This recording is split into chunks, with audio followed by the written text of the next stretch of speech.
ក្តៅ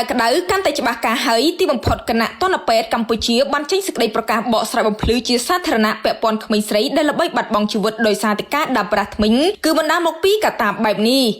នេះបើយោងទៅតាមភេកផ្លូវការរបស់គណៈទណ្ឌពេទ្យកម្ពុជាបានបង្ហោះសារឲ្យដឹងថាថ្មីនេះគណៈទណ្ឌពេទ្យកម្ពុជាបានសង្កេតឃើញថាមានការផ្សព្វផ្សាយតគ្នាពីមួយទៅមួយតាមបណ្ដាញសង្គមទៅលើករណីការស្លាប់របស់នារីម្នាក់ដោយមានការផ្សព្វផ្សាយទាំងនោះបានភ្ជាប់មូលហេតុនៃការស្លាប់ទៅនឹងការពាក់ព័ន្ធឧបករណ៍ពុតធ្មេញសមាជិករបស់គណៈទណ្ឌពេទ្យកម្ពុជាសូមចូលរួមរំលែកទុក្ខដ៏ក្រៀមក្រំជាមួយគ្រួសារនៃសពនិងសូមបួងសួងឲ្យវិញ្ញាណក្ខន្ធនៃសពបានទៅកាន់សុគតិភពកុំបីឃ្លៀងឃ្លាតឡើយគណៈទណ្ឌពេទ្យកម្ពុជាសូមជូនដំណឹងដល់សាធារណជនមេត្តាជ្រាបថាគណៈទណ្ឌពេទ្យកម្ពុជាបានយកចិត្តទុកដាក់ខ្ពស់លើករណីនេះនិងបានចុះអង្កេតសិក្សាយ៉ាងហ្មត់ចត់ជាមួយអាជ្ញាធរពាក់ព័ន្ធយោងតាមរបាយការណ៍បឋមអ្នកជំងឺមានជំងឺតាំងពីកំណើតប្រចាំកាយដែលបណ្ដាលឲ្យប្រព័ន្ធភាពស៊ាំការពាររាងកាយមានដំណើរការមិនប្រក្រតីភាពមិនប្រក្រតីនេះបានបណ្ដាលឲ្យអ្នកជំងឺប្រឈមខ្លាំងទៅនឹងការឆ្លងមេរោគបើតាមរោគវិនិច្ឆ័យនៃការចូលសម្រាប់ពេទ្យនៅមន្ទីរពេទ្យជាតិមួយក្នុងរាជធានីភ្នំពេញអ្នកជំងឺមានស្ថានភាពឆ្លងរោគធ្ងន់ធ្ងរដែលប៉ះពាល់ខ្លាំងដល់ប្រព័ន្ធភ្លើងដង្ហើមក៏ដូចជាសរីរាង្គផ្សេងទៀតដូច្នេះគណៈទណ្ឌពេទ្យកម្ពុជាក៏សូមអំពាវនាវ